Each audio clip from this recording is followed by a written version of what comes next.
Täna Paastu Maarja päeval kutsuti siia Tartu Maarja kirikusse kokku naised, kelle nimi on Maarja või Maarja nimest tuletatud. See tähendab, et oodatud olid nii Marid, Maried, Maarikad, Mirjamid, aga ka kõik teised sarnase nimekandjad.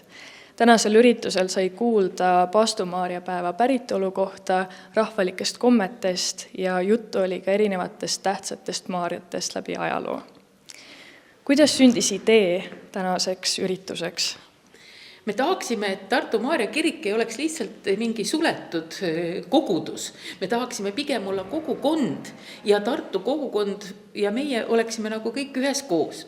Ja siis tuli mõte, et Tartus elab ju nii palju imetoredaid naisi ja kes üksteist võib-olla üldse ei tunne ja ei tea, kui vahvad naabrid neil on. Ja et siis võiks ju olla üks Maarjate kokkutulek Maarja päeval Maarja kirikus. Ja kutsusime siis ja saimegi väga erinevate nimedega Maarjaid, aga nimed olid ikkagi kõik sellest algsest Mariast tuletatud.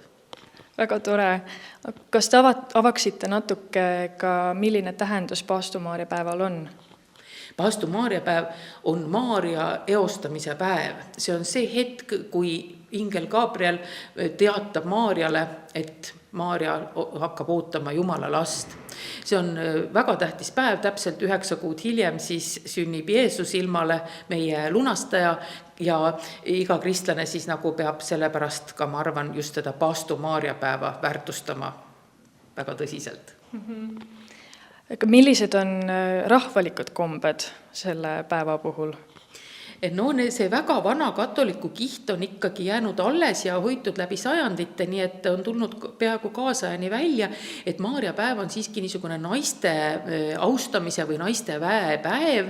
Naised sellel päeval osades kohtades on ranged töökeelud ja naised joovad sellel päeval ja ka mehed mõnedes kohtades peavad jooma nõndanimetatud Maarja puna, mis siis annaks neile niisugune likööri moodi ehk jook, alkoholne igal juhul, ja siis see Maarja puna annaks terveks aastaks punased põsed ilusa välimuse nagu selle ilu ka naisele, mitte ainult, et naine töötab hästi, vaid et ta oleks ka siis ilus ja naiselik. Et selline ürgnaiselikkus võib olla sellega. Ja muidugi on ka Maarja päeva tihti hüütud ka Kapsta Maarjaks Lõuna-Eestis, et see Kapsa Maarja päev, et siis kui maa ei kannata veel, siis vähemalt tuleks liivaga segada kapsa seeme ära, et oleks just nagu kapsas pandud mulda ja panna siis nagu tagavaraks, kui lumi veel maas. Aga kui ilm lubab, siis juba nagu panna natuke kapsa seemet ükskõik kui vähe, aga ikkagi natuke panna mulda.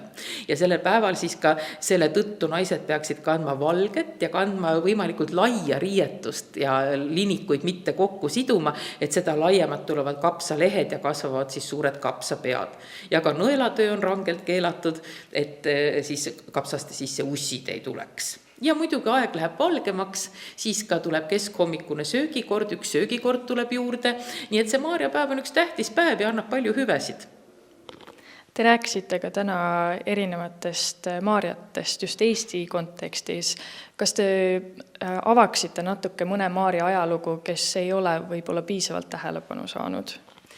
Ma arvan, et võib-olla tasub mainida, et suure ja tunnustatud poetessi Marie Underi kõrval on meil olnud väga palju lubav, väga andekas poetess Marie Heiberg, kelle tervis kahjuks halvenes juba nooruses nii kiiresti, et see Anne ei suutnud täiesti õide puhkeda, et 15-aastane imelaps avaldas oma esimese luulekogu, aga see puhkenud õis ei saanud nagu päriselt vilja kandma ja sellest hoolimata Marie Heibergi laulud näiteks kas või Põhjavaim või Priiuse hommikul on viisistatud ja neid lauldakse laulupidudel kuni tänini, siis võiks seda autorit võib-olla rohkem meeles hoida.